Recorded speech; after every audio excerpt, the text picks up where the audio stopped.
Very good evening. नमस्कार साथियो. जय भारत. माणसात माणूसपण पेरणाऱ्या या माणुसकीच्या शाळेच्या दूतांचं, आपल्या या सर्व कार्यकर्त्यांचं एक वैचारिक भरण पोषण आपण करतो आहोत. सिरीज घेऊन आपण आलेलो आहोत. मनुष्य की कहाणी, विज्ञान की जुबानी. ही काय सुरुवात आहे? माणसाची गोष्ट. आपण क्रांती, उत्क्रांती वगैरे शब्द ऐकलेले आहेत, पण हे नेमकं काय आहे? माणूस, आजचा जो माणूस आहे हा इथपर्यंत पोहोचलाय. ज्ञान, विज्ञान, तंत्रज्ञानात खूप सारी भरारी आणि त्यांनी प्रगती केलेली आहे. चंद्रावर तो केव्हाच पोहोचलेला आहे.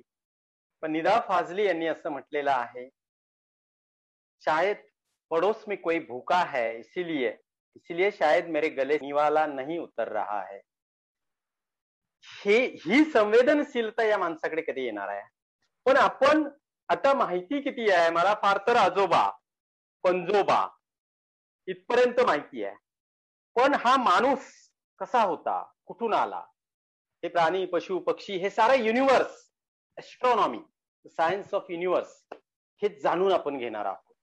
आपल्याकडे सर्व काही सांगण्यासाठी प्रोफेसर आलेले आहेत. फाईन आर्ट्स, एक फाईन अशी पर्सनॅलिटी.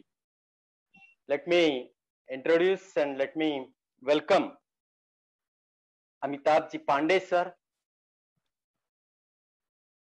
मित्र हो, ही जी एस्ट्रॉनॉमी आहे, जे पृथ्वी किंवा हे जे ग्रह, तारे, सूर्य, या सर्व तारका मंडळाचा अभ्यास या एस्ट्रॉनॉमी आहे. आपल्याला, आपण मध्यंतरी पेपरला वाचलं एस्ट्रॉलॉजी, नाही का, ते ज्योतिषशास्त्र वगैरे, त्याचा काही विद्यापीठांमध्ये समावेश होऊ राहिलेला आहे. पण या एस्ट्रॉनॉमीचा, म्हणजे हे ग्रह, तारे, पृथ्वी, आपण जे राहतो ती वसुंधरा, याचा अभ्यास शालेय अभ्यासक्रमात करण्यासाठी ज्यांनी कुणी खूप मेहनत घेतली, की त्यातले ते पायोनियर आहेत. पायोनियर म्हणजे उद्गाते, one who starts at very first. तर असे आपल्याकडे आलेले प्रोफेसर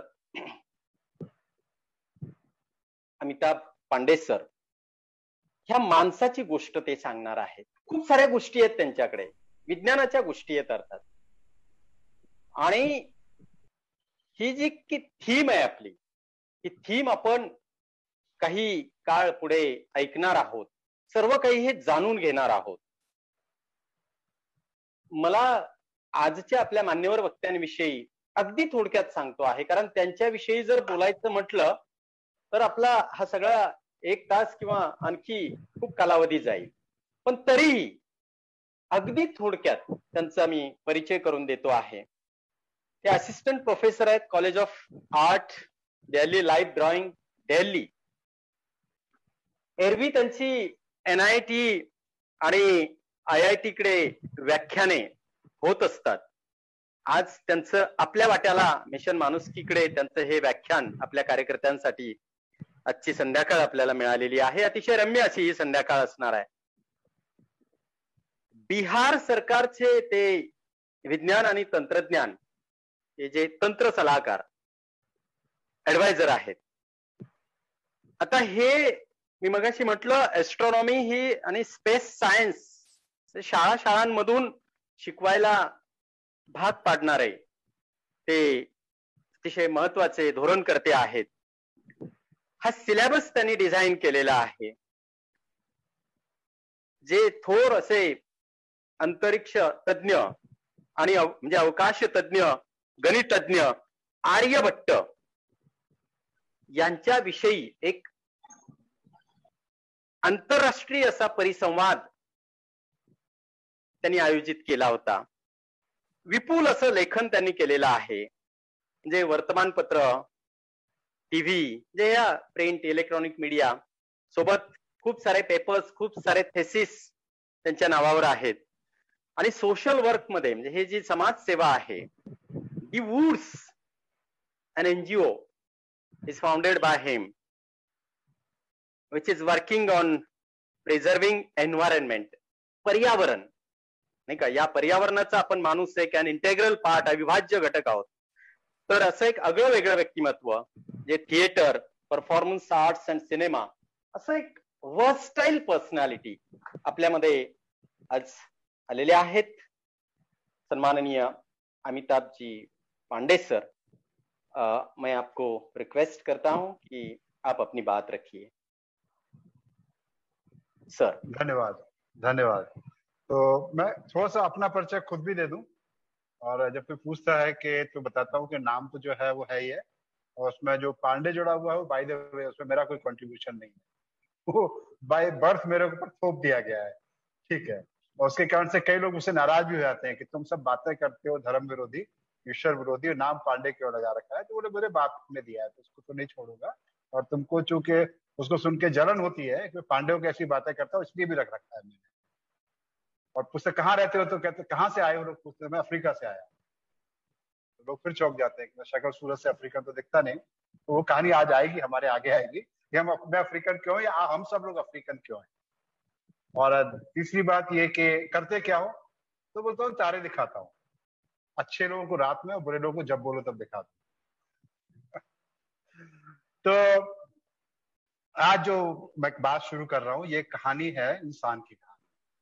और इंसान की कहानी तो मतलब बहुत सारे लोगों ने कही है. जब किसी भी आप धर्मशास्त्र में जाओ, बाइबल में पढ़ो, कुरान में पढ़ो, या दूसरे जितने भी अलग अलग धर्मों ने और इंसान ने मतलब अपने तरीके से बहुत सदियों से, मतलब आज से नहीं सदियों से, इंसान कहाँ से आया, कैसे पैदा हुआ, इसको जानने समझने की कोशिश की.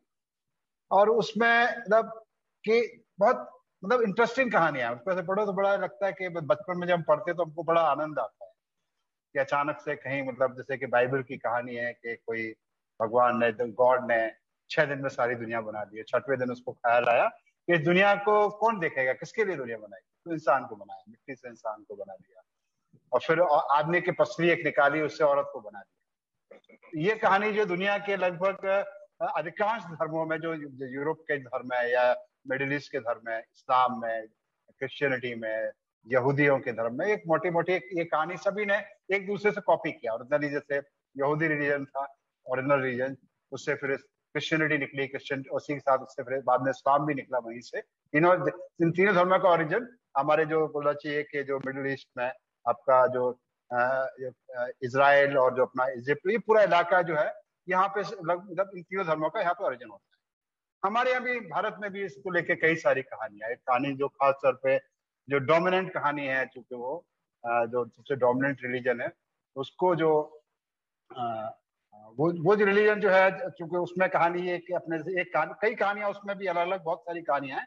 उसमें से एक कहानी ये है कि एक कोई ब्रह्मा था और उसके शरीर के अलग भागों से अलग किस्म की जातियां के पुरुष पैदा हुए, मतलब मनुष्य पैदा हुए. तो सबसे जो जो अपने आप को सर्वश्रेष्ठ समझते हैं, ब्राह्मण जो जो कहलाते हैं, वो कह रहा है हम ब्रह्मा के मस्तिष्क के पैदा हुए, दिमाग सर से पैदा हुए. और जो क्षत्रिय है जिनका काम रक्षा करना है, मतलब उसके जो ब्रह्मा था उसके कंधों से पैदा हुए. और जो वैश्य है वो छाती से पैदा हुए, पेट से पैदा हुए. और जो जिनको सबसे निम्न जातियां बताया गया माना जाता है उसमें, वो शूद्र जो है वो पैरों से पैदा हुए. तो एक मतलब एक ये भी एक कहानी अभी तक मेरे ख्याल से हिंदुस्तान के बहुत सारे भागों में इसको अभी भी इसको लोग बहुत सारे लोग मानते हैं और मनवाने की कोशिश करते हैं.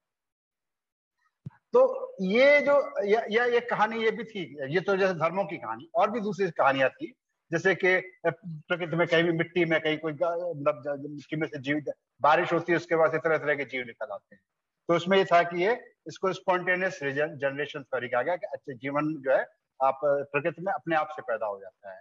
या कोई कहीं पर सड़ा गला हुआ कुछ पड़ा हुआ है, कोई खाना पड़ा हुआ है या कोई मांस पड़ा हुआ है, तो उसमें कीड़े अचानक से दिखने लग जाते हैं, कीड़े उसके अंदर से पैदा हो जाते हैं. तो ये इस तरह की ये कहानियों में कहीं कोई ईश्वरीय शक्ति नहीं है.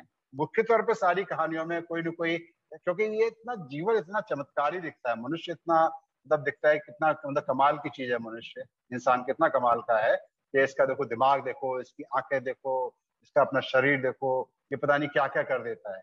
तो ये निश्चित तौर पे इसको बनाने वाला इससे कोई बेहतर रहा होगा, इस तरह की एक कल्पना की जाती है.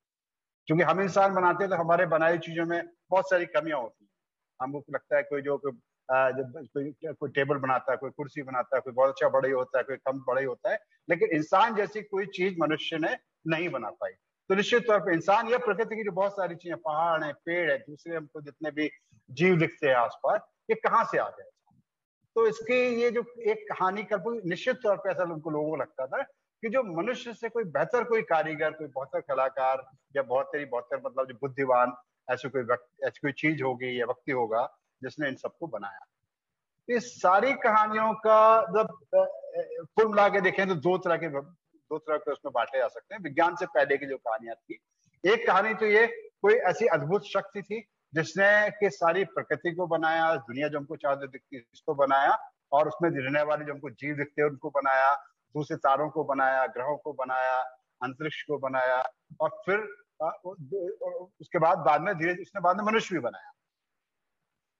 और एक दूसरी जो कहानी जो समझ में आती थी, हमको दिखता है कि आसपास जीवन अचानक से पैदा होता है, बारिश सूखे के बाद सुपड़ा जो गर्मी हो गई, सब तक पूरा जीवन सूख गया, लगभग जैसे जल गया। उसके बाद या कई यूरोप में जैसे पूरी बर्फ, जो सर्दी का मौसम आता है तो चारों तरफ से ऐसा लगता है कि जैसे प्रकृति में सन्नाटा छा गया हो, पेड़ों की पत्तियां झड़ जाती हैं, सब बर्फ से ढक जाता है, और उसके बाद जब मौसम बदलता है तो अचानक से जीवन जैसे जमीन के अंदर से फूट के निकल जाता है। तो ये जो एक दूसरी जो थ्योरी थी कि जिसको कोई बहुत कम लोग ज्यादा मानते नहीं थे, तो इसको बोल सकते हैं कि ये नेचुरलिस्ट थ्योरी है, प्रकृतिवादी थ्योरी। एक तो शक्तिवादी थ्योरी की अद्भुत शक्ति थी जिसने इस सबको गढ़ा है, या प्रकृति में अपने आप से पैदा। तो जो कॉमन सेंस है वो कहता है कि ऐसा अपने आप से कैसे पैदा हो सकता है, जब तक कोई चीज बनाएगा नहीं तो कैसे बन जाएगी।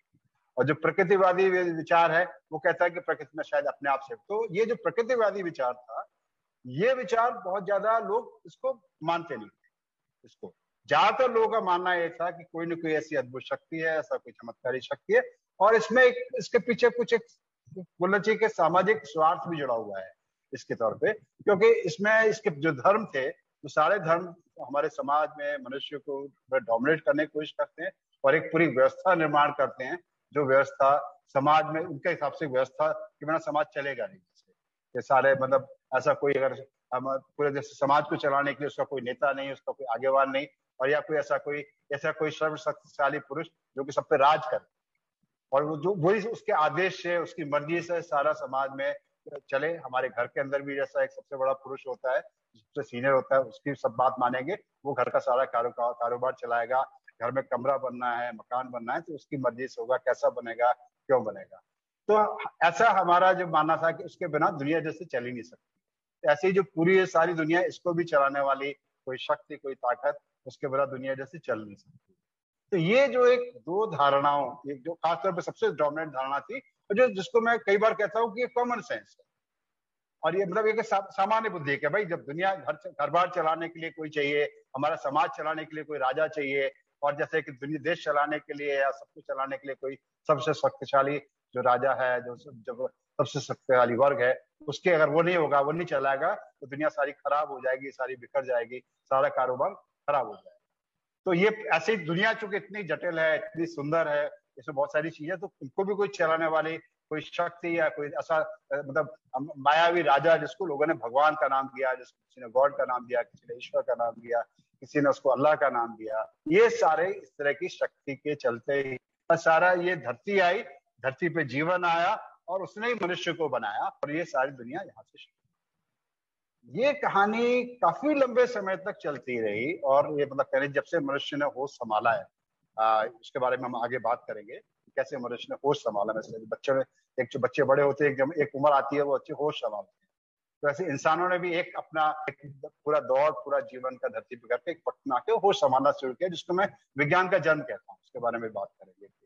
तो ये जो पूरा है, इसमें एक ये सारा चलता है इसमें, लेकिन बहुत सारी दिक्कतें भी थी इस सारी कहानी में, क्योंकि इस सारी कहानी में सबसे बड़ी दिक्कत तो ये थी कि अगर ये ईश्वर ने सारी दुनिया बनाई है और ये सारी प्रकृति बनाई है, तो दुनिया में सारी चीजें अच्छी भी दिखती है, लेकिन दुनिया में बहुत सारी कमियां और खराबियां भी।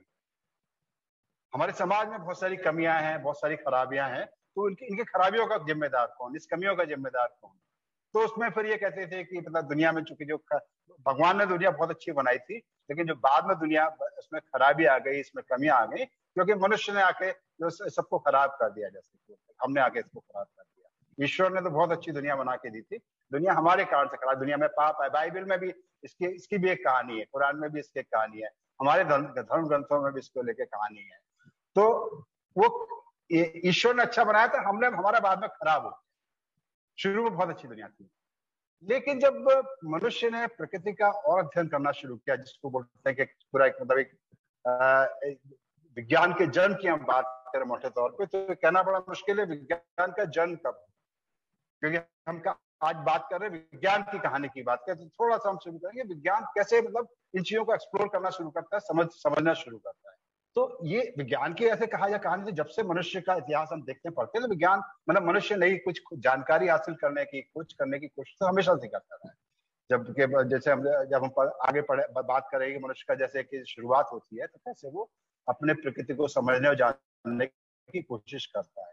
लेकिन मुख्य बात यह है कि जब ये हमने दुनिया में बहुत सारी कमियां खराबियां शुरू से निश्चित तौर पर लगा कि शायद हो सकता है कि ये मतलब ऐसी कोई शक्ति है कि नहीं है, ये भी लोग बहुत सारे लोगों को इसका भी एक डाउट होना शुरू हुआ। ये डाउट अचानक से नहीं हुआ, ये काफी समय से, मतलब हम बोले भारत की अपनी परंपरा की बात करें तो एक ईश्वरवादी दृष्टिकोण जिसको कहते हैं, उसके पैरेलल में, उसके समानांतर में, साथ ही साथ में एक निरीश्वरवादी विचार भी लगातार चलता रहा है और दूसरे देशों में भी चलता रहा है।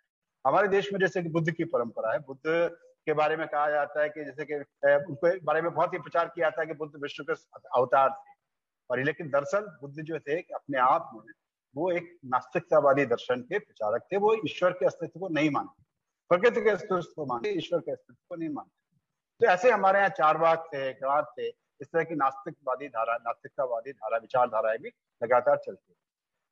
लेकिन जो ये विचारधाराएं काफी पैरल चलती इनका, लेकिन प्रभुत्व काफी धीरे धीरे समाज में इतना नहीं फैल पाया जितना कि आज जैसे कि जो विज्ञानवादी दृष्टिकोण जिस तरह से चारों तरफ फैल। तो ये जो मोटे तौर पे कहा जाए तो जिसको हम आज आधुनिक विज्ञान कहते हैं, विज्ञान के दो, एक तो विज्ञान जो कहते हैं कि जानने की कोशिश को हम कहते हैं कि जानने ज्ञान को सिस्टमेटिक तरीके पर रखते विज्ञान की जो परिभाषा दी जाती है, किसी भी ज्ञान को आप एक सिस्टमेटाइज करें, उसको एक व्यवस्थित तरीके से संजोएं ज्ञान को, उसको अलग अलग शाखाओं में विभाजित करें, एक तो विज्ञान इस अर्थ में समझाता है। लेकिन विज्ञान का दूसरा एक अर्थ ये भी है कि विज्ञान जो है प्रकृति को जानने का, हमारी दुनिया को जानने समझने का एक ऐसा तरीका जिसमें हम प्रयोग और परीक्षण से सत्य को स्थापित करें। इसके ज्ञान हासिल करने की शुरुआत तो बहुत पहले से हो गई थी। उसमें जो ज्ञान हासिल करने का जो तरीका था उसमें ये था कि हमने समझा, जाना, नहीं समझ में आया तो अपने बड़े से पूछ लिया, जैसे कि भाई जैसे बच्चा होता है अपने बड़े से, बुजुर्ग से, अपने बड़े भाई से, अपने पिता से पूछता है, कहता है, तो जो पिता ने बता दिया उसको आप मान लेता है क्योंकि जानता है कि उसको ज्यादा एक्सपीरियंस है, इसको ज्यादा समझे तो सही बोल रहा होगा। लेकिन ये जो है कि जरूरी नहीं है कि जो हमसे बड़ा, हमसे बुजुर्ग जो हमको बात बताए वो सही हो, गलत भी हो सकती है। लेकिन हमारे मन को इस तरह से, मतलब इस तरह से मोड़ दिया जाता है, उसको इस तरह से बनाया जाता है कि अपने से जो बड़ा बोल रहा है, आपसे ज्यादा जो सीनियर है, आपसे ज्यादा जो ज्ञानी अपना है, उसकी बात को मान। लेकिन इसमें बहुत सारी खामियां हमको नजर आनी शुरू हुई, जैसे कि वो जरूरत के हिसाब से भी हुआ कि जब हमने नया दुनिया को एक्सप्लोर करना शुरू किया, दूसरी जगह देखे तो एक जगह की एक कहानी है, दूसरी जगह की दूसरी कहानी है, तो दोनों कहानियों में सत्य कौन सी कहानी है। एक तरीका तो होता था कि आपस में जो ज्यादा ताकतवर है वो कम ताकतवर को हरा देगा, तो जो हारने वाला उसकी कहानी को एक्सेप्ट कर लेगा, जो बड़े वाले की जो कहानी है, उसकी जो फिलॉसफी है, उसका जो दर्शन है, उसका जो धर्म है, उसको उसके ऊपर थोप दिया जाए। तो लेकिन इसमें एक कमी भी ये थी कि इसके कारण इस तरीके से जो ज्ञान हमको हासिल होता है, कोई जरूरी नहीं हमेशा सच हो। और जब हम व्यवहार में उसको लाते हैं तो उसमें जब हमको कमियां नजर आती हैं तो फिर हमारे डाउट पैदा होता है कि भाई हमारे बुजुर्ग ने तो ऐसा कहा था इस पीपल के नीचे भूत रहता है, लेकिन हम जब वहां गए कभी मान लो ऐसा, और कभी ऐसा जिन लोगों ने ऐसा जाके वहां प्रयोग करके देखा, वहां जाके रह के देखा, अभ्यास करके देखा, तो पता चला कि वहां तो कुछ भी नहीं। धीरे धीरे जैसे हमारा ज्ञान और विकसित होना शुरू हुआ, जैसे कि सभ्यता के विकास के साथ में, और खासतौर पे एक मुकाम ऐसा आता है जिसको यूरोप में रहना सका था, उसके बारे में विस्तार में नहीं जाऊंगा, मोटा मोटा आइडिया ये है कि जब हम एक्चुअल में जब दुनिया में हम जैसे कुछ करने जाते हैं तो हम अपना जो पुराना एक्सपीरियंस वो अपनी जगह, लेकिन नया जो एक्सपीरियंस हमको मिल रहा है अगर वो एक्सपीरियंस पुराना एक्सपीरियंस से अलग है तो निश्चित तौर पे आपको जो पुराना एक्सपीरियंस जो अलग है, जो बताया गया था वो व्यवहार में सही साबित नहीं हो पा रहा है, तो प्रैक्टिकली यही होता है कि आपको नए एक्सपीरियंस को स्वीकार करना पड़ेगा। दिक्कत इसमें आती है कि हमारा जैसे कॉमन सेंस जो होता है, कि जिसको हम कॉमन सेंस बोलते हैं, कि विज्ञान की सबसे बड़ी दिक्कत ये है कि विज्ञान के दिक्कत नहीं, मतलब विज्ञान के साथ एक चीज है कि जो हमारा कॉमन सेंस है वो जरूरी नहीं कि सही सेंस ही हो। क्योंकि विज्ञान ने जाना है, समझा कि हमारे जो ह्यूमन जो सेंसेस हैं, चाहे हमारी आंखें हो, चाहे हमारे कान हो, हमारे चाहे नाक हो, वो इनका या हमारे स्पर्श से हम जो टेम्परेचर महसूस करते हैं, कितना टेम्परेचर कितना गर्म है, वो जरूरी नहीं है कि जो एक्सपीरियंस कर रहे हैं वो सबका एक हो। वो डिपेंड करता है कि आप उसको किस, मान लो कोई चीज गर्म है, एक छोटे बच्चे को जरा सी ज्यादा गर्म चाहिए, उसको बहुत ज्यादा गर्म दिखेगी।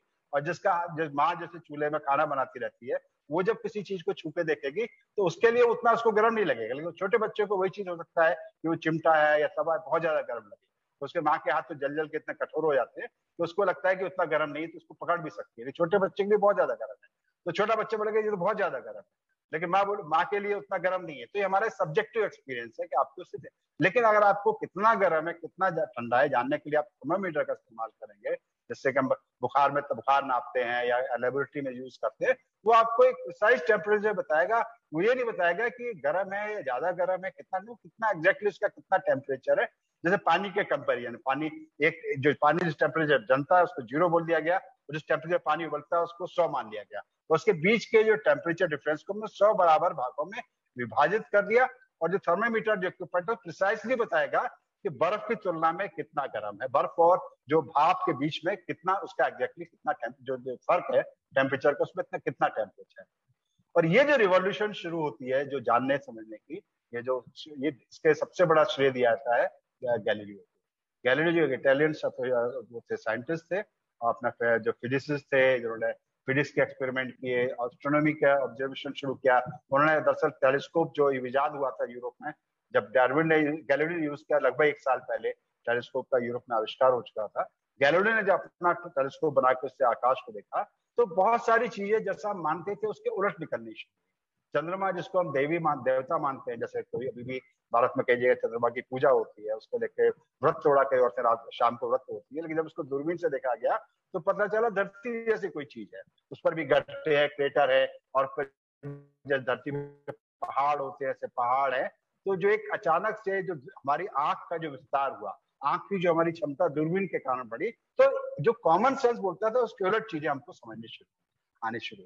तो इसी तरह से दूसरे विज्ञान की शाखाओं में भी, चाहे वो फिजिक्स हो चाहे वो केमिस्ट्री हो, जिसको हम अलग विज्ञान को अलग शाखाओं में डिवाइड करते हैं, तो हमारे कॉमन सेंस जैसे कहता था कि प्रकृति 4 तत्वों से बनी, 4 तरह के पदार्थ है। एक लिक्विड है जिसको जल बोलते हैं, एक पृथ्वी है, एक आकाश, एक वायु, सिर्फ 4 तत्व थे, और 5वां उसमें आकाश को भी जोड़ दिया गया है। लेकिन जब विज्ञान ने जाना कि 5 में से 5 तत्व नहीं है, जैसे कि वायु कोई तत्व नहीं है, अलग तरह के जो तत्व है, गैसेस का मिक्सचर है, इसमें हाइड्रोजन ऑक्सीजन भी है, इसमें नाइट्रोजन भी है, इसमें कार्बन डाइऑक्साइड है, थोड़ी बहुत हीलियम भी होती है, इनके मिक्सचर वायु अपने आप में कोई तत्व नहीं है। ऐसे जल भी कोई तत्व नहीं है, जो 2 तरह के तत्वों से मिलकर बनता है, हाइड्रोजन ऑक्सीजन। इन दोनों को अगर आपस में मिला दोगे तो एक एक्सोथर्मिक अलग से विस्फोट होगा, और उसमें तो हाइड्रोजन ऑक्सीजन के जो परमाणु जोड़ के पानी का अणु बना देंगे।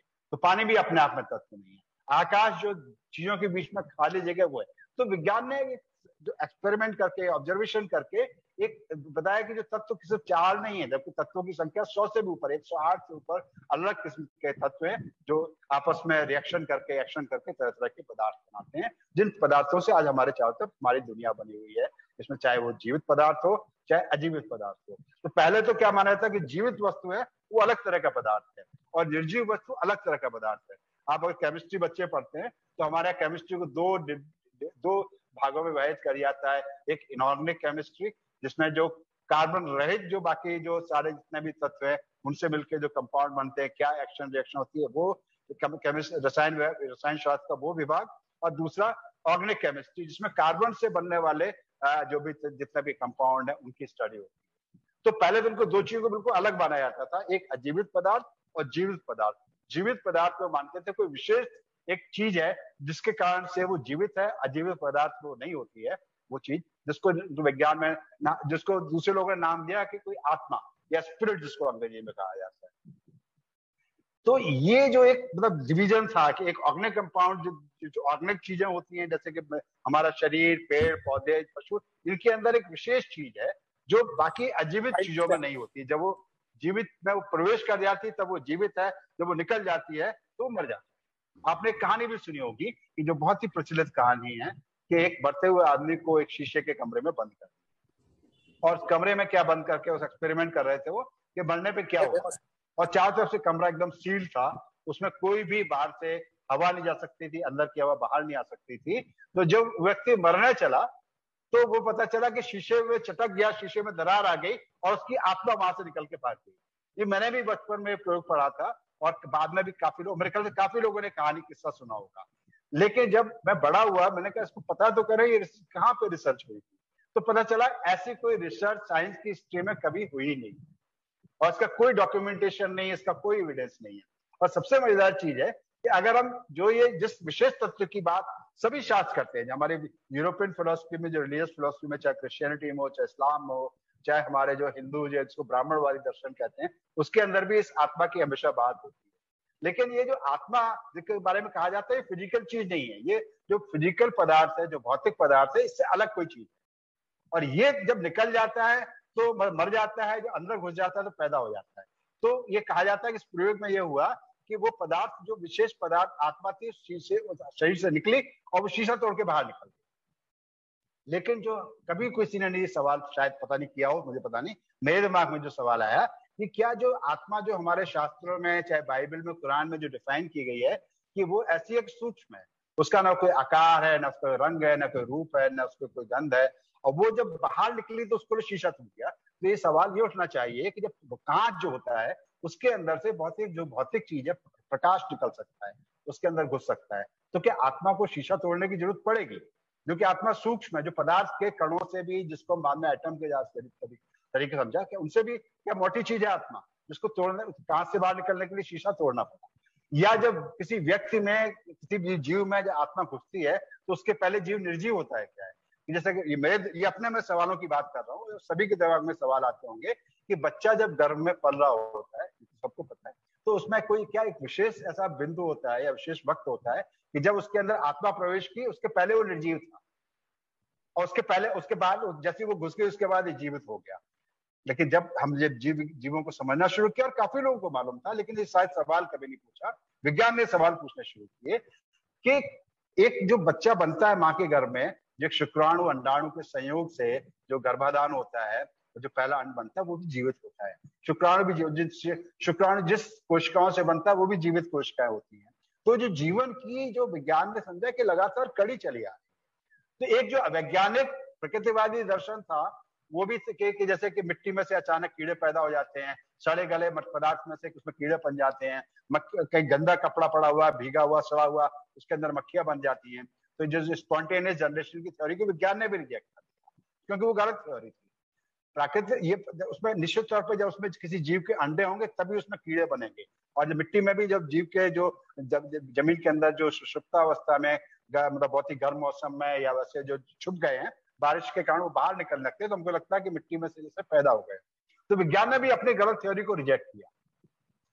तो ये जो हमने जो प्रकृति का बाकी चीजों को हमने अपना पहाड़ कैसे बनते हैं, ये नदियां कैसे निकलती हैं, बारिश कैसे होती है, ये तारे कैसे मतलब आकाश में स्थिर रहते हैं, गिरते नहीं जमीन पर, इसके बारे में कभी और चर्चा करेंगे, मौका मिलेगा। या जैसे कि जीवन की शुरुआत कैसे हुई, तो काफी समय तक तो बाकी चीजों में तो मान लिया गया विज्ञान में कि जीवन जो बाकी चीजें ये प्राकृतिक नियमों से चल रही है। तो जो विज्ञान की जो जिसको हम क्रांति बोलते हैं, और जो वो खास ये है कि गैलीलियो के बाद कि जो ग्रह नक्षत्र तारे सब घूम रहे हैं, गैलीलियो ने और आपके केपलर ने और न्यूटन ने मिलकर इनके भौतिक नियम खोजे, जो किसी देवी देवता की मर्जी से नहीं चल रहे, प्राकृतिक शक्तियों से चल रहे हैं। वो प्राकृतिक शक्ति क्या है? गुरुत्वाकर्षण है, कि जो कोई दो भौतिक पदार्थों के बीच में आकर्षण का बल होता है।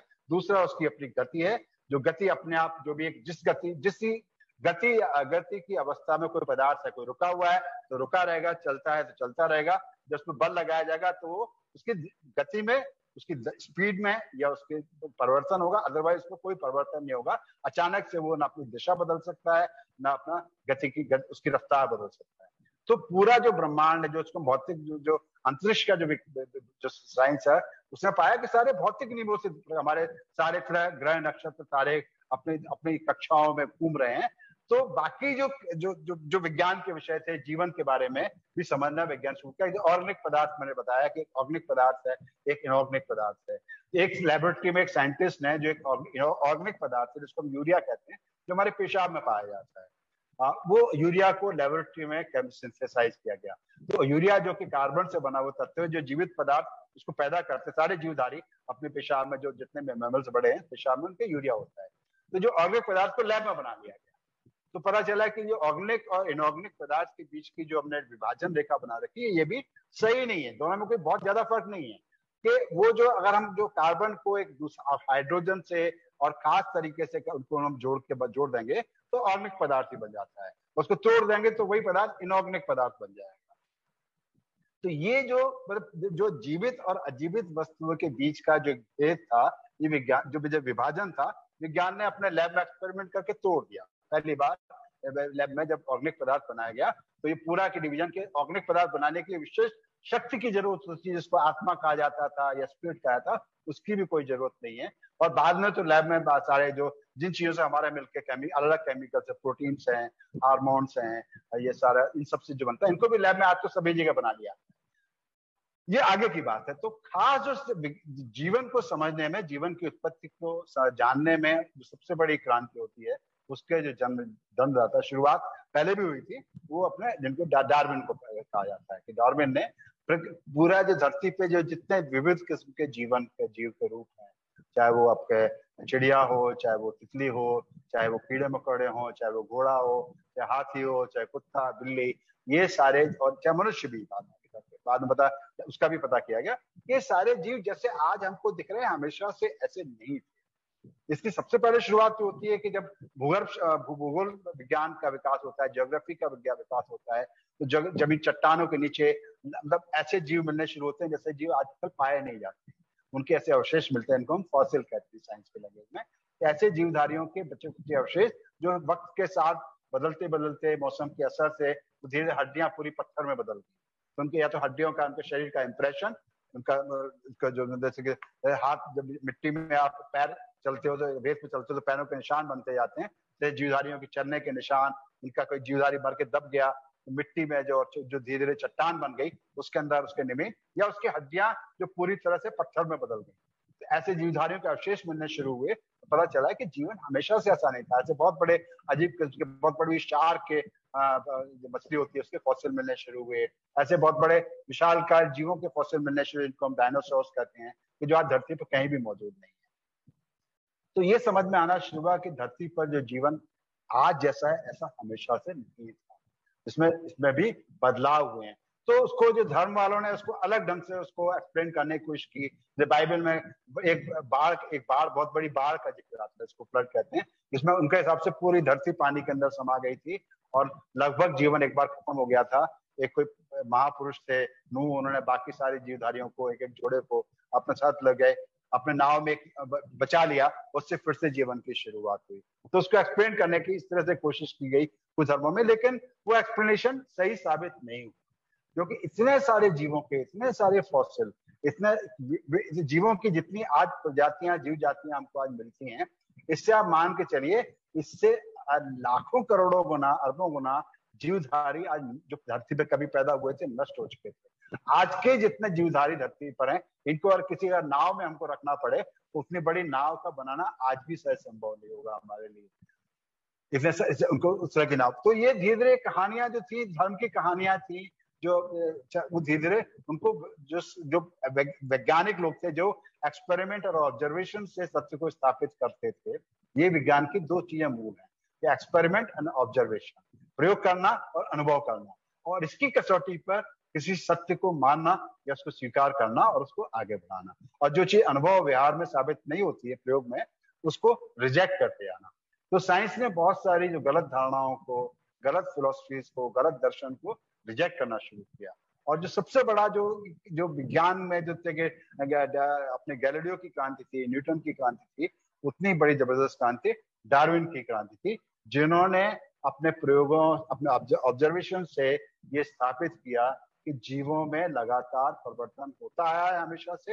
एक तो पहला ये स्थापित हुआ कि पहले धरती की उम्र के बारे में कोई अंदाजा नहीं था, लेकिन जियोलॉजिकल स्टडी से, चट्टान की कैसे धीरे धीरे बनती है, कैसे मिट्टी जैसे तालाब की तलहटी में मिट्टी दबती जाती है ऊपर से आने वाली, धीरे धीरे मिट्टी फिर चट्टान में बदल जाती है, उसके साथ में उसके अंदर जो जीव दब के मर गए थे वो फॉसिल बन जाते हैं।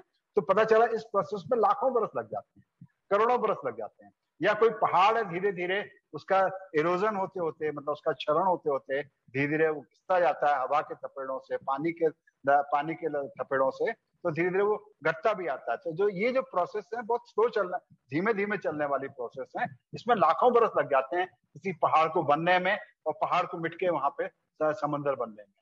जैसे आज जो पूरा हमारे भारत में रेगिस्तान जैसे कहते हैं, जहां मैं आजकल बाड़मेर में रहता हूँ, चारों तरफ जो हमको जो रेगिस्तान मिलता है, ये रेगिस्तान के नीचे कहीं पे जहाँ चट्टान है वहां पे समुद्री जीवों के अवशेष मिलते हैं। यहाँ तक कि हिमालय की चोटी पर भी, हिमालय की पहाड़ों में भी समुद्री जीवों के अवशेष मिलते हैं। इससे क्या स्थापित हुआ, ये हिमालय हमेशा से ऊपर नहीं थे, कभी समंदर के नीचे थे ये जमीन, और जमीन के नीचे जब वहां पे जब मिट्टी खट्टी होती गई, मिट्टी दबती गई, दबाव से वो चट्टान बदल गई, उसके साथ जो समुद्री जीव थे वो फॉसिलाइज हो गए, उनके जीवाश्म बन गए, और वो जीवाश्म आज हमको हिमालय के पहाड़ में मिलते हैं और जो आज के जीवों से अलग है। तो ये जो एक नया अनुभव जो डार्विन के जमाने के दूसरे वैज्ञानिक भी कर रहे थे, लेकिन वो इस क्रांतिकारी नतीजे पर नहीं पहुंच पाए। उनको लगता था कि ये फिर भी कुछ ना कुछ जीवन तो जरूर किसी चमत्कार से पैदा हुआ हो, किसी चमत्कारी शख्स ने जीवन की शुरुआत की होगी। लेकिन डार्विन जो हमारे बड़ी मुश्किल से, काफी उन्होंने इसके लिए उनको अपना अभ्यास भी किया और उन्होंने अनुभव भी किया, पूरी दुनिया की यात्रा की। उनको एक ऐसा मौका मिल गया अपने जवानी, जब जवान हो रहे थे, तो उनके पिताजी चाहते थे कि वो डॉक्टर बन जाए, लेकिन डार्विन का डॉक्टरी में कोई इंटरेस्ट नहीं था। वो खून देख के घबरा जाते थे, बेहोश हो जाते थे जब सर्जरी होती थी। तो उनको फिर क्या हुआ कि पिता ने कहा चलो कोई नहीं, लड़का ये नहीं कर सकता, चलो तुम पादरी बन जाओ। उनको ऑलमोस्ट तैयारी हो गई थी उनको पादरी बनाने के लिए, उनको कॉलेज में भेजने की तैयारी कर दी थी। लेकिन डार्विन को मन नहीं लगा था उसमें भी। तो डार्विन के जो मामा थे उन्होंने उनको कहा कि मुझे ये नहीं करना है, मुझे जो है मुझे अच्छा लगता है जीवों का अध्ययन करना, कीड़े इकट्ठे करना, प्रकृति का अध्ययन करना, जियोलॉजी में मेरा इंटरेस्ट है। फिर अचानक से क्या हुआ, एक जहाज जो था ब्रिटिश नेवी का, उसको भेजा जा रहा था कि जो साउथ अमेरिका का जो पूरा है, नॉर्थ अमेरिका और साउथ अमेरिका, ये यहाँ पे जाके पूरा इसका सर्वे करके आओ। तो उस जहाज के कैप्टन ने एक ओपन नोटिस दिया हुआ, एक एडवर्टाइजमेंट दिया हुआ था कि जो भी कैप्टन मेरे साथ चलने के लिए कोई जियोलॉजिस्ट चले तो उसको मैं अपने साथ ले सकता हूँ। उसकी दूसरी वजह ये भी थी कि जो जहाज का कैप्टन जो था वो उच्च वर्ण से आता, समाज के उच्च वर्ग से आता था। वो जहाज के मवालियों और खलासियों के साथ बैठ के खाना नहीं खा सकता था। तो he wanted A gentleman companion, मतलब किसी उच्च घराने का, पढ़ा लिखा, सभ्य समाज का कोई ऐसा व्यक्ति उसके साथ बैठ के वो शाम को शराब पी सके, खाना खा सके और गपशप कर सके। तो उसके लिए और साथ में चलो जियोलॉजिस्ट हो तो और भी अच्छा है, क्योंकि जो ब्रिटिश गवर्नमेंट ने उसको जिम्मेदारी दी थी कि सारे इलाके का जियोलॉजिकल सर्वे और वहाँ के जो भी जीवधारी हैं, फ्लोरा एंड फौना बायोलॉजी बोलते हैं, पेड़ पौधे और जीवों का अध्ययन करके वहाँ का स्टडी कर, क्या मिनरल मिलते हैं वहाँ, किस तरह की चट्टाने खनिज हैं, उनका हिसाब किताब यहाँ लेके आए। तो फिर वहां पे आर्मी भेजने की, कब्जा करने की तैयारी की जाए और वहां पे वाकई कुछ तरह के मेडल। तो देखिए डार्विन जब उस यात्रा में जुड़े, उस समय तक डार्विन खुद बहुत ही एक धार्मिक व्यक्ति थे। वो बाइबल का अध्ययन करते थे, बाइबल में उनका यकीन भी था। हालांकि उनके जो दादाजी थे डार्विन के, वो घनघोर नास्तिक थे, इरास्मस डार्विन। और उन्होंने दरअसल विकासवाद का एक प्रिमिटिव फॉर्म, जिसको कि लैमार्किज्म कहा जाता है विज्ञान में, कि वो भी उसके बारे में संक्षिप्त में चर्चा करूंगा, उसको मानने वाले थे। लेकिन डार्विन के जो पिता थे वो वापस धार्मिक हो चुके थे। इंग्लैंड में भी कट्टरपंथियों और वैज्ञानिकों के बीच में संघर्ष शुरू हो गया था। इसके कारण से जब इंग्लैंड में औद्योगिक क्रांति भी उस समय मतलब एक मुकाम पे पहुंच गई है और इंडस्ट्रियल वर्कर्स अपने सैलरी, आगे अपनी सैलरी बढ़ाने की डिमांड कर रहे हैं, वो सारा कर रहे हैं, तो उसको लेके वहां पे क्रिश्चियनिटी का एक वापस बैकलैश होता है। उसके कारण से बहुत सारे वैज्ञानिकों को इंग्लैंड छोड़ के भागना पड़ता है। जो केमिस्ट एक प्रीस्ले थे, उनकी फैक्ट्री में आग लगा देते हैं क्रिश्चियन फैनेटिक, ये डेविल्स वर्कशॉप है। तो प्रीस्ले, वाल्टर बेंजामिन और बहुत सारे साइंटिस्ट जो वहां से इंग्लैंड छोड़ के भाग भी आते हैं। ये डार्विन के दादा के जमाने की बात कर रहा हूँ। उसके रिएक्शन में डार्विन के पिताजी वापस फिर से धार्मिक हो जाते हैं और अपने सारे बच्चों का बपतिस्मा भी कराते हैं। डार्विन के बाप का बपतिस्मा नहीं हुआ था। तो डार्विन जो थे कि जब वो ये इस यात्रा की तैयारी में जा रहे थे, बिल्कुल पक्के धार्मिक व्यक्ति थे लगभग। उनका ईश्वर में पूरा विश्वास था, बाइबल में पूरा विश्वास था। लेकिन जो यात्रा में जो उनके अनुभव हुए, और उसमें खास सबसे अनुभव है कि दक्षिण अमेरिका का एक आइलैंड है दक्षिण अमेरिका में वो सेंट्रल अमेरिका उसका कहना चाहिए। अभी इक्वाडोर एक कंट्री है जो इक्वेटर के ऊपर स्थित है, उसका नाम इक्वाडोर है। तो इक्वाडोर के वेस्ट में पूरा एक आइलैंड्स की चेन है पैसिफिक ओशन में, जिसका नाम है गैलापागोस आइलैंड। तो अपनी यात्रा के दौरान डार्विन वहां से अपनी चलते चलते गैलापागोस आइलैंड भी पहुंचे। गैलापागोस आइलैंड में उनको वहां पर कई छोटे छोटे वल्केनिक आइलैंड्स की चेन है, और उसमें बीच बीच में वो वल्केनो के इरप्शन से बने हैं, और कुछ जगह वल्केनो वहां अभी भी डोरमेंट हैं, कुछ सेमी एक्टिव वल्केनो भी हैं उन आइलैंड्स की। तो जो वल्केनो अभी कुछ समय पहले उनमें विस्फोट हुआ था, कुछ थोड़ा पहले हुआ था, कुछ वल्केनो जो अभी भी शायद एक्टिव है। तो इन सारे आइलैंड एक तरह का प्रकृति की प्रयोगशाला जैसा था। उसमें किसी आइलैंड पे अच्छा खासा हरा भरा वेजिटेशन है, कुछ बियाबान है, कुछ में कुछ झाड़ जंकार, कुछ कठोर सीड वाले पौधे पैदा होने शुरू हो गए। लेकिन डार्विन ने एक बहुत खास बात देखी कि इन सारे आइलैंड्स पर, छोटे आइलैंड पे एक चिड़िया पाई जाती है, इसका नाम है फिंच। और वो फिंच जो है मेनलैंड में भी पाई जाती है, लेकिन इन सारे आइलैंड्स पे पाए जाने वाली फिंच चिड़िया की चोंच की बनावट में फर्क है, और वो अलग स्पीशीज, अलग प्रजातियां हैं। विज्ञान में एक खास बात बता दूं कि जो प्रजाति शब्द का इस्तेमाल होता है, जिसको स्पीशीज कहा जाता है, वो प्रजाति जो दो अलग अलग एक मिलते जुलते एनिमल हो सकते हैं, जैसे कि शेर और बाघ दोनों एक लगभग एक जैसे ही हैं, या तेंदुआ, इनकी शरीर की बनावट में काफी समानता है, लेकिन आपस में इनका इंटरब्रीडिंग नहीं हो सकता है। और अगर आर्टिफिशियली इंटरब्रीडिंग करा भी दिया गया तो इनके पैदा होने वाले बच्चे इनफर्टाइल होंगे। जैसे घोड़े और गधे का इनब्रीडिंग करके म्यूल खच्चर बनता है, तो खच्चर पैदा तो हो जाता है, लेकिन वो खच्चर आगे बच्चे पैदा नहीं कर सकता है। तो विज्ञान के हिसाब से जो दो अलग अलग, अगर मान लो कोई जीवधारी हैं जो दिखने में मिलते जुलते भी हैं, अलग अलग भी हो सकते हैं, अगर वो इंटरब्रीडिंग करते हैं तो सेम स्पीशीज है। अगर इंटरब्रीडिंग करके उनके बच्चा फर्टाइल पैदा होता है तो सेम स्पीशीज है। लेकिन इंटरब्रीडिंग के बाद में, उनके आपस में ब्रीडिंग करने के बाद में, अगर बच्चा इनफर्टाइल है, वो आगे बच्चे पैदा नहीं कर सकता है, तो अलग अलग प्रजातियां हैं। तो घोड़े गधे अलग प्रजाति है, शेर और लॉयन और टाइगर, बाघ और शेर दोनों अलग प्रजाति। लेकिन दूसरी तरफ जैसे कुत्ते देखे, इतने विभिन्न किस्म के हमारे आसपास कुत्ते होते हैं, मतलब मेरे ख्याल से दुनिया के सैकड़ों अलग अलग कुत्ते हैं। उसमें छोटा सा कुत्ता जो चिहुआहुआ होता है, तो जेब में अंदर आप रख लो, ओवरकोट की जेब में रख लो। दूसरी तरफ सैन बर्नार्ड या बुलडॉग इतने बड़े होते हैं कि उनको आप गोदी में नहीं उठा सकते हो, मतलब वो कुछ ऐसे कुत्ते आदमी के कद से भी बड़े होते हैं। तो इतनी विभिन्न किस्म के जो कुत्तों की प्रजातियां हमको दिखती हैं, दरअसल आपस में एक ही स्पीशीज है। सारे कुत्ते आपस में ब्रीडिंग इंटरब्रीड भी कर सकते हैं, उनकी जो ऑफस्प्रिंग होंगी वो फर्टाइल होंगी, उनको आगे भी आप ब्रीडिंग कर सकते हो। तो और ये खास बात और भी है कि ये कुत्तों की सारी प्रजातियां आज से सिर्फ 10,000 साल पहले जंगली जो वुल्फ होता है उससे निकली है, और इंसानों ने इंसानों के साथ कुत्तों वुल्फ में रहना शुरू किया, और जो टैम मतलब जो पालतू जो उसके जो ब्रीड बन गई, जिसको हम आधुनिक कुत्ते डॉग्स कहते हैं। और फिर इनके एक्सपेरिमेंट करके एक कुत्ते में जैसे कि बहुत इसमें सूंघने की क्षमता बहुत ज्यादा है, एक मतलब इसमें शिकार करने की प्रवृत्ति बहुत ज्यादा है, एक जो भेड़ों की देखभाल करने अच्छे ढंग से कर सकता है। ये सारी स्पेशली जो बच्चे पैदा होते हैं उनमें क्या क्वालिटीज हैं, क्या फिजिकल क्वालिटीज हैं, क्या उनकी बिहेवियर क्वालिटी है, उसके आधार से सिलेक्ट करके और उसको आपस में क्रॉस ब्रीड करके इतनी सारी वैरायटी पैदा की गई। इसी तरह से डार्विन ने एक और चीज ऑब्जर्व की हुई थी इंग्लैंड में, जिनको हम जो प्रेजेंट जो कबूतरों की ब्रीडिंग करते हैं। कबूतरों की बहुत सारी पालतू कबूतरों की प्रजातियां हैं, कोई सीना उसका गुब्बारे जैसा फूला होता है, किसी के सर पे बहुत एक खास किस्म की कलगी होती है। तो इतनी जो वैरायटी पिजन्स दिखती है, ये भी जो आर्टिफिशियल ब्रीडर होते हैं जो ब्रीडिंग करते हैं पिजन्स की, डॉग्स की, इतनी सारी ब्रीड पैदा की है। इसको आर्टिफिशियली उन ट्रेड्स को सिलेक्ट करके और उनसे प्रजातियां पैदा होती हैं, अलग अलग वो सेम प्रजाति है, स्पीशीज एक ही है, इतनी वैरायटी पैदा होगी। हम जो खाना आज खाते हैं, जिस तरह का फूड खाते हैं, 99% जो फूड है हमारा वो भी प्राकृतिक नहीं है, नेचुरल नहीं है। इंसानों ने उसकी इतनी किस्म की ब्रीड, आप जहाँ बोलते हाइब्रिड सीड है, तो हाइब्रिड मतलब दो अलग अलग किस्मों को मिला के एक ब्रीड बनाएगी, जिसमें जो हमको डिजायर्ड ट्रेड्स हैं, हम जो क्वालिटी चाहते हैं उसके अंदर फीट है। वो फल ज्यादा बड़ा है, ज्यादा सुंदर लाल रंग का दिखता है, उसकी खुशबू ज्यादा अच्छी है। तो ये इंसानों ने ब्रीडिंग कर करके, एक्सपेरिमेंट कर करके अलग किस्म के जो, चाहे सेब हो चाहे केला हो, केला जो जंगली केला मुश्किल से उंगली के बराबर भी नहीं होता है हमारी, और बिल्कुल छोटा सा होता है, उसमें कोई स्वाद भी नहीं होता है।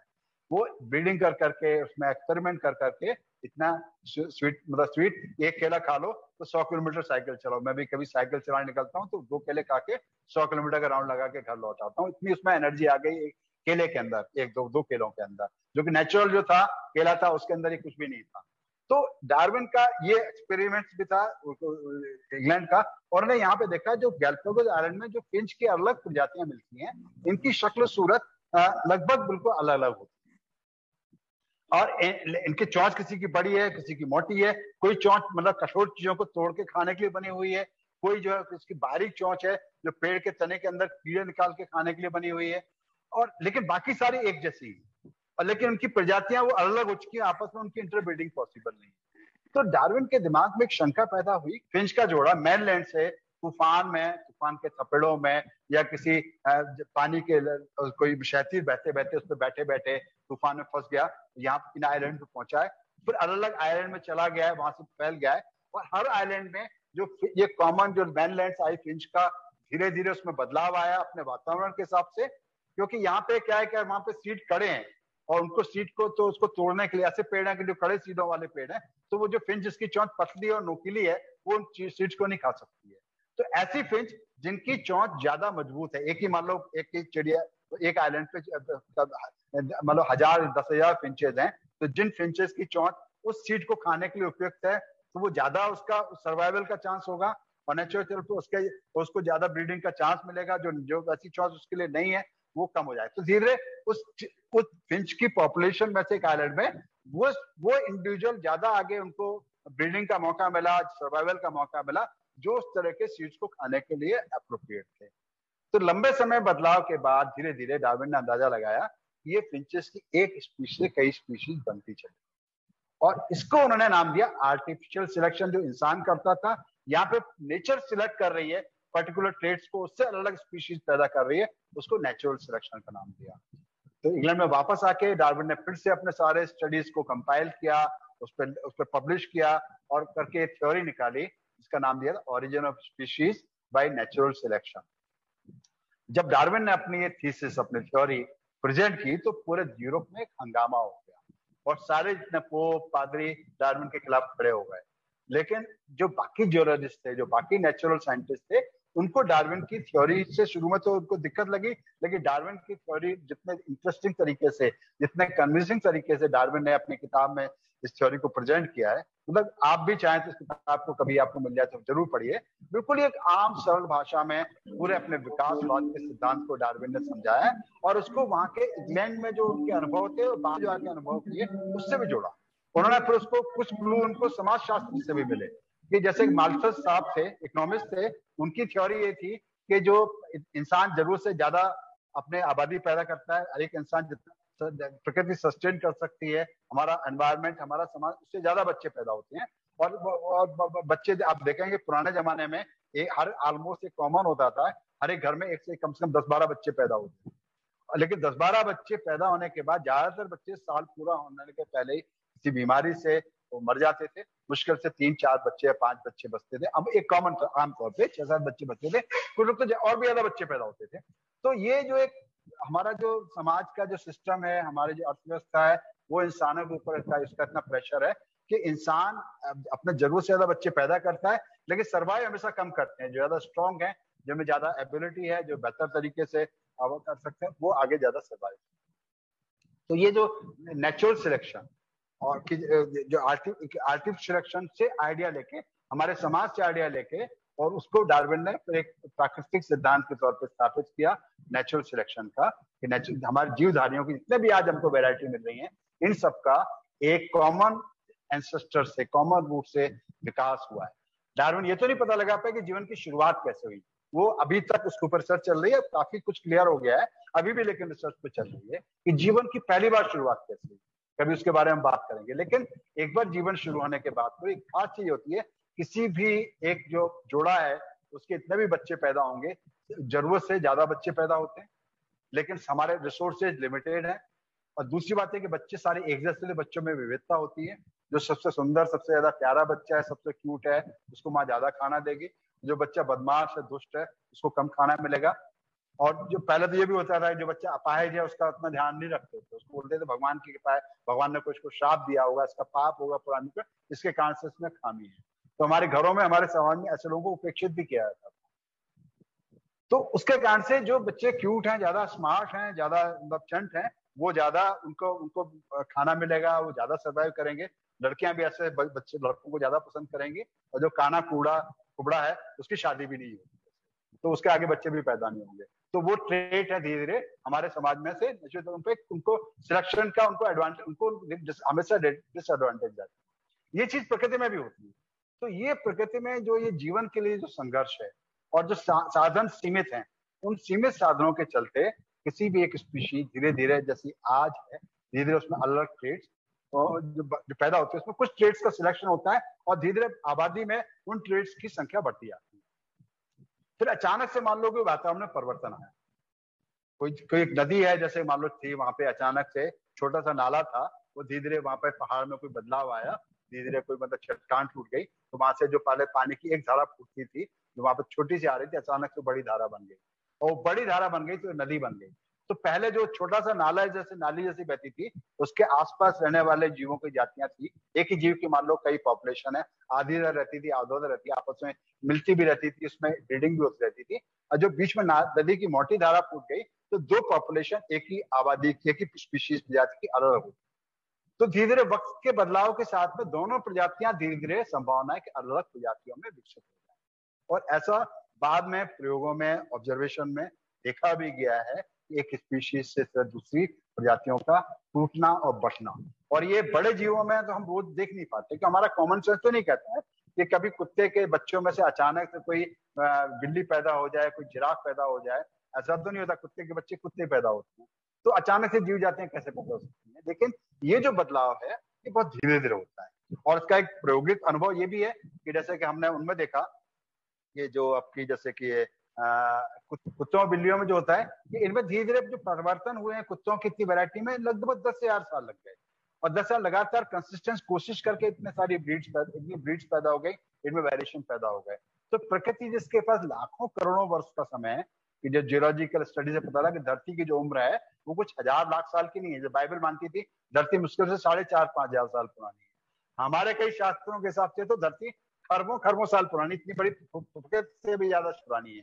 हमारे कुछ देवी देवता शास्त्रों के हिसाब से अरबों खरबों साल पहले पैदा हुए थे, वो भी अपने आप में एक एक्सट्रीम गलती थी। दूसरी ऐसी थी कि बाइबल वालों का मानना था 4,500 साल पहले, वो भी गलत था। विज्ञान का एक अंदाजा है कि हमारा जो पूरा ब्रह्मांड है लगभग आज से 13.8 अरब साल पहले बना है, और लगभग 4.5 अरब साल पहले धरती के बनने की शुरुआत होती है, 4 अरब साल पहले। और हमारा सौरमंडल होता है, सारे सूरज ग्रह तारे बनते हैं, ग्रह और नक्षत्र, कितने एस्ट्रॉइड चंद्रमा सारे बनते हैं करीब 4.5 अरब साल पहले।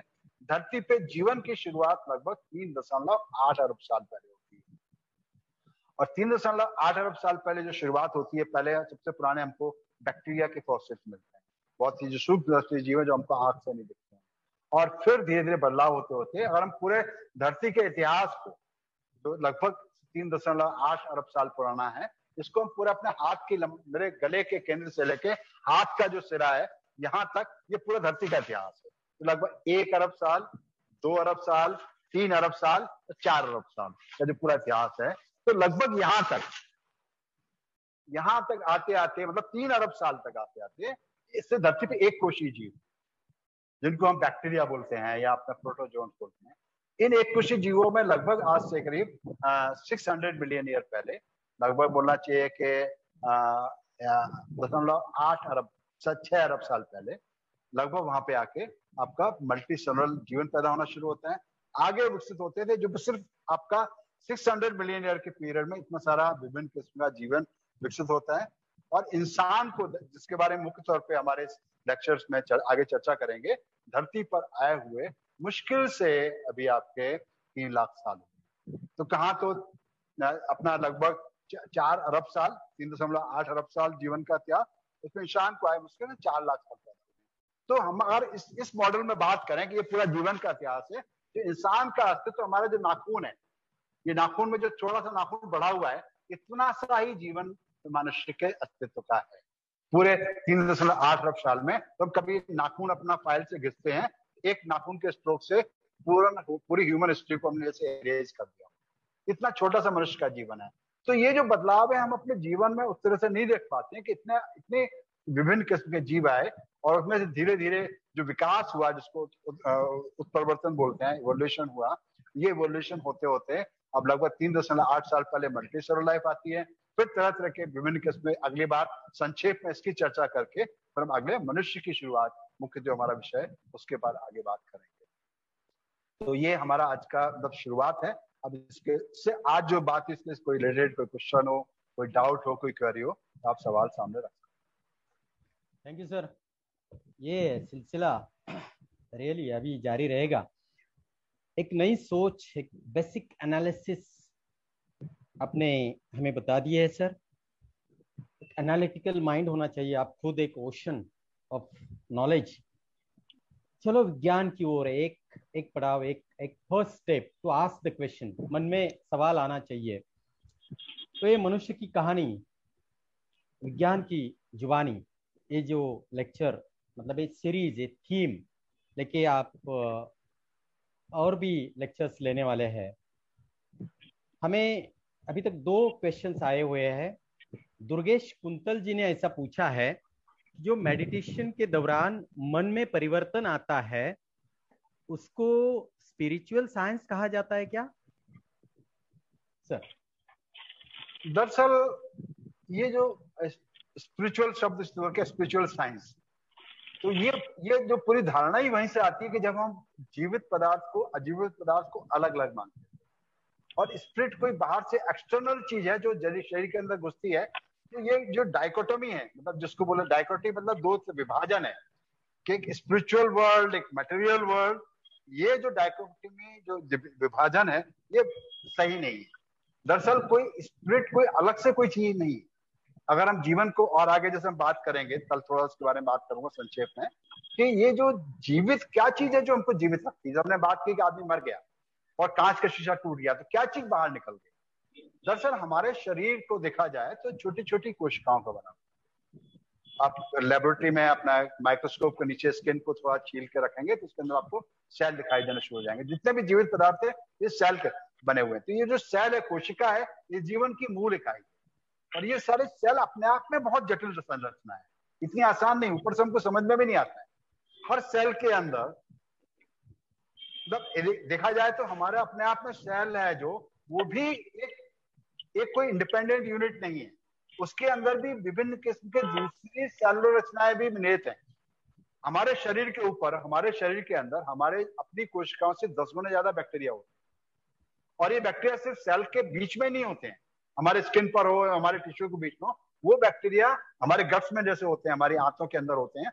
वो कोशिका के अंदर भी कुछ बैक्टीरिया का निवास होता है जो परमानेंट रेजिडेंट है। उसमें कुछ बैक्टीरिया को तो बाकायदा काम दे दिया गया है, उनको बोल दिया है कि जो भी शरीर में जैसे कि पेड़ पौधे हैं वो सूरज की रोशनी से पानी लेके, जमीन से पानी लेके, और जो अपना खाना बनाते हैं, कार्बोहाइड्रेट बनाते हैं, उसके बाद में प्रोटीन बनते हैं, फैट्स बनते हैं, जिससे हमारे शरीर के सारे जो रासायनिक कारोबार चलता है। पूरी केमिकल फैक्ट्री है इसके हमारे शरीर के अंदर। ये जो केमिकल जो पूरी फैक्ट्री है, इसका जो सारा प्रोग्राम है ये कैसे चलेगी, इसमें क्या केमिकल रिएक्शन होगी, क्या, ये सारा प्रोग्राम हमारे शरीर के अंदर एक अणु के अंदर पूरा मौजूद है। ये अणु जो है इसको बोलते हैं डीएनए, डीऑक्सी राइबो न्यूक्लियोटाइड, का केमिकल नाम है। हर सेल के अंदर हमारे मतलब जो पूरा हाथ में दोनों फैला दूं इतना लंबा एक अणु मौजूद है और इसके अंदर सारा प्रोग्राम है। अब ये प्रोग्राम किसने भरा? तो जो हम जीवन के अध्ययन करते हैं, बैक्टीरिया का अध्ययन करते हैं, वायरस का अध्ययन करते हैं, तो पता चलता है कि ये प्रोग्राम भी धीरे धीरे विकसित हुआ है। सबसे पहले जो जीवन धरती पर आया हुआ जीवित अणु था, वो जीवित अणु, उसको जीवित क्यों कहा गया? कि वो अपनी कॉपीज बना सकता है। जीवन की मूल परिभाषा जो है विज्ञान में, कि जो अपने रिप्रोडक्शन करके अपनी जैसी दूसरी प्रतिलिपि बना सकता है अपने आप, उसके अंदर सारा उसमें मौजूद है। तो ये जो जीवित, जिसको हम जिस स्पिरिट की हम बात करते हैं, तो वो स्पिरिट कोई बाहर से कोई अलग से कोई चीज नहीं, हमने कल्पना की थी। वो पदार्थ का ही एक विशेष गुण है जिसके कारण से अपनी जैसी प्रतिलिपियां बना सकता है, कॉपीज बना सकता है।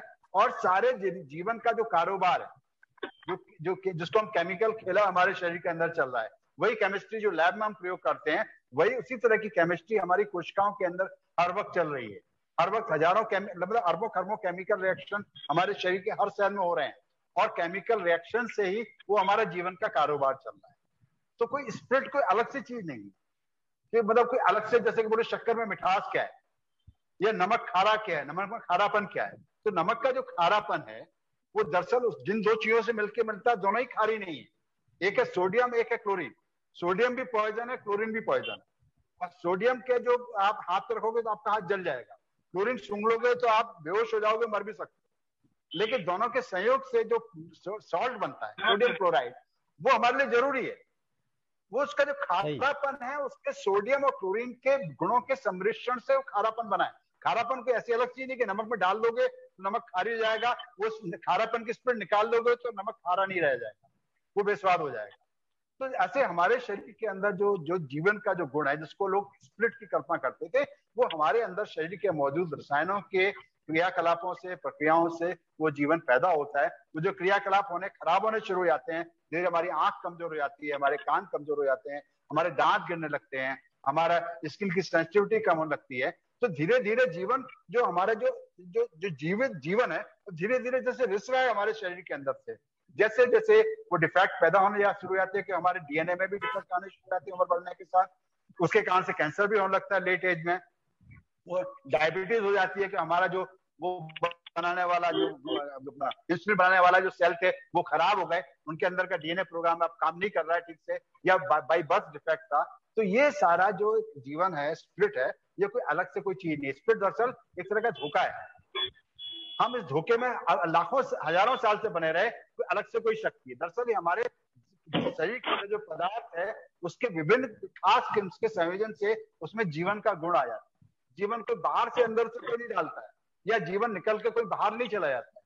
वो केमिकल जिसका कंपोजिशन है वो धीरे धीरे जीवन में, जैसे बच्चा पैदा होता है तो उसके अंदर जो डीएनए है वो घर में सारे कौन सा केमिकल बनना है, कब कौन सा सेल को ट्रिगर करना है, कब किसको डिवीजन करना है, ये सारे हमारे डीएनए में प्रोग्राम निहित है। और इसका भी धरती पे जो 3.8 अरब साल का इतिहास है उसमें धीरे धीरे विकास हुआ है। तो अलग से जो मेडिटेशन की जो बात करते हैं, तो आपको अकेले कोने में बैठ के सारे अपने सारे चीजों से अलग हटके कोई शांति मिलती है तो बहुत अच्छी बात है, कोई बुरी बात नहीं है। हमारे ऊपर इतना सेंसरी ओवरलोड हो जाता है, अगर हम हमेशा अपने आंखों को चौकन्ना रखें, दिमाग को हमेशा हर वक्त सोचते रहें, दिमाग थक जाता है। तो उससे अगर आपको रिलैक्सेशन मिलता है तो मेडिटेशन कोई मतलब उस सेंस में मेडिटेशन आप करते तो कोई बुरी चीज नहीं है, लेकिन उसमें कोई भी सो-कॉल्ड स्पिरिचुअल और उसको जोड़ना मेरे ख्याल से वो फालतू की बात है। Thank you sir, what an analysis, hats off, you are really teacher of the teachers. आपने जो simplification is the most difficult job, और आप इतना सिंपल तरीके से हमें बताते हैं। और एक क्वेश्चन है, ये जो जरावा ट्राइब जमात जो है उसका ये साउथ एशियन हंटर गैदरर से कुछ ताल्लुकात है, प्रशांत जी खांडेकर ने पूछा है। हाँ, इसके बारे में हम बात आगे करेंगे, आगे बात करेंगे। मनुष्य अफ्रीका से निकल के कैसे धरती भारत में आया। तो एक ये जो ओरिजिनल, इनको हम ये कह सकते हैं कि जो अफ्रीका से जो इंसान भारत में पहली बार आए उनके डिसेंडेंट हैं जो मेनलैंड से आइसोलेशन में रहे। इसके कारण से इनमें ज्यादा उस तरह से मिश्रण नहीं हुआ और ज्यादा बदलाव नहीं हुए। बदलाव हुए, ज्यादा बदलाव नहीं हुए। हमारे ज्यादा बदलाव इसलिए हुए मेनलैंड में कि काफी सारे दूसरे बाद में जो लोग आए उनसे उनका मिश्रण हुआ है, इंटरब्रीडिंग हुआ है और तरह तरह के जो, लेकिन वो लोग आइसोलेशन के रहने कारण से काफी बोल सकते हैं कि जो ओरिजिनल जो अफ्रीकन थे उनके काफी सारे कैरेक्टरिस्टिक उनमें मौजूद हैं, लेकिन वो हमारे जैसे इंसान है, हमारे जैसे बराबरी के उतने विकसित है जितने हम भी विकसित हैं। एक खास बात यहाँ और जरूर जोड़ना चाहूंगा आखिरी में कि ऐसा नहीं कि मनुष्य को विकास हुआ है, लेकिन विकास होने का मतलब विशेष नहीं हो गया है। विशेषता है हमारी, जिनके बारे में आखिर हम बात करेंगे, लेकिन कोई ऐसा नहीं है कि मतलब भगवान जी ने कोई विशेष आदमी को बनाया। जैसे कि अभी तो हमारा मानना था कि डार्विन के जमाने में सवाल था, डार्विन के दिमाग में भी सवाल था, क्या मनुष्य विशेष है? तो डार्विन को शुरू में से लगता था कि बाकी चीजें तो ठीक है लेकिन मनुष्य में जरूर कुछ विशेष है। लेकिन आखिरी में से डार्विन ने रियलाइज किया कि मनुष्य का भी दूसरी प्रजातियों की तरह विकास हुआ है, दूसरी जीव जातियों को, और ये भी अंदाजा हो गया था कि मनुष्य का विकास अफ्रीका से हुआ है। आगे इसके बारे में विस्तार से चर्चा करें। Yes sir, yes sir. अभी अपना लेक्चर तो ये थीम या सीरीज अपनी चलती रहेगी, सिलसिला जारी रहेगा। कृतज्ञता व्यक्त करने जा रहे हैं हमारे भाई, आदरणीय भाई अलाउद्दीन शेख। बट उसके पहले हम हमारे दादा आदरणीय लोकशाहीर संभाजी भगत, इनको रिक्वेस्ट करते हैं कि आप कुछ बात रखिए। अमिताभ जी, मैं जर्नी में हूँ, किसी कारण की वजह से मुझे जाना पड़ रहा है सोलापुर। तो मुझे पहले शुरुआत में ज्वाइन होना थोड़ा मुश्किल रहा, फिर 20 मिनट के बाद में मैं ज्वाइन हुआ। तो मुझे बहुत खुशी है कि आप हमारे इंसानियत की पाठशाला में आए। और मैं कोई आपके साथ में थैंक्स नहीं बोलना चाहता हूँ या आपका मतलब आभार नहीं पेश करता हूँ, लेकिन हमारे जो साथी है इनको ये अगर आपकी जो लेक्चर सीरीज है ये एक साइंटिस्ट के हिसाब से देखा जाएगा तो एक मतलब हमारे दिमाग के बहुत सारी चीजें जो है वो क्लीन हो जाएगी। ये जाति पाति धर्म, ये जो कचरा है स्त्री पुरुष, तो वो जो एक बार हम ह्यूमन है और कैसे हमारा जन्म हुआ, एक बात अगर क्लियर हो जाएगा, कल जाके कोई जाति पाति का और इसका जो कचरा जो है वो निकल जाएगा।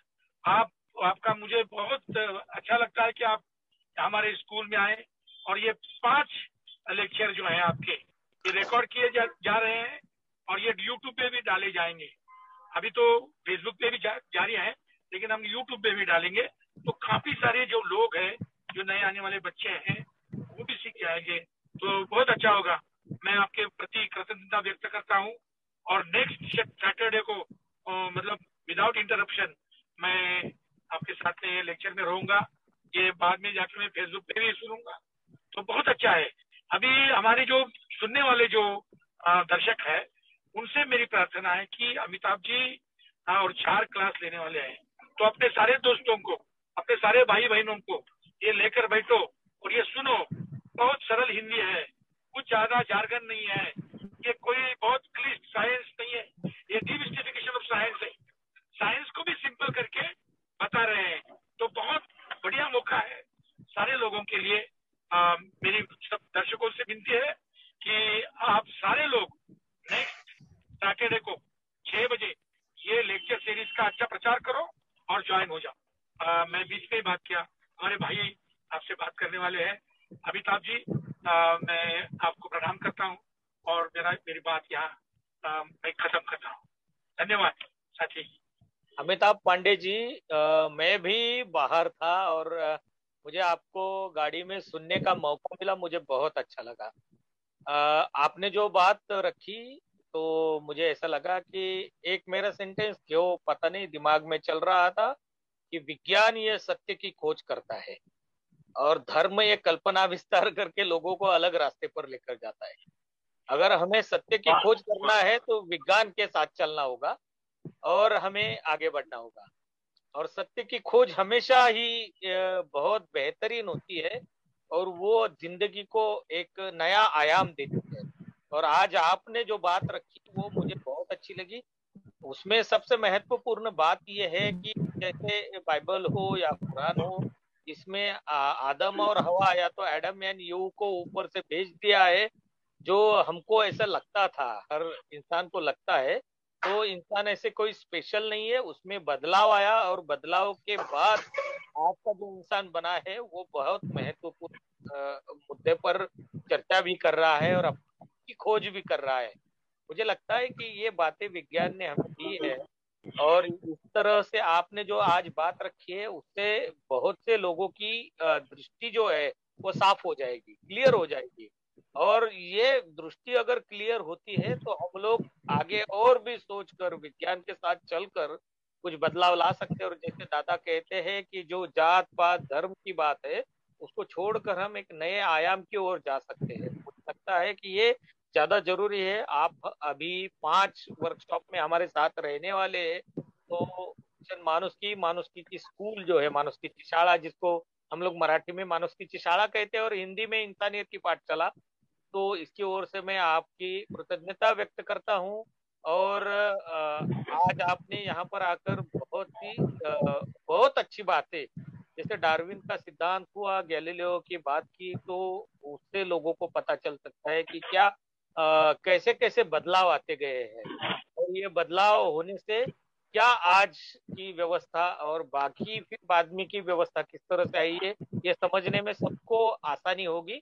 मुझे लगता है कि ये बहुत जरूरी है और आप आए इसलिए मैं आपकी कृतज्ञता व्यक्त करता हूँ। और कल शाम को हम लोग 5 बजे हमारी मानुष्की के शाला में मिलेंगे इसी याद के साथ। मैं सभी को धन्यवाद देता हूँ। धन्यवाद। जय भारत। Thank you. जय भारत।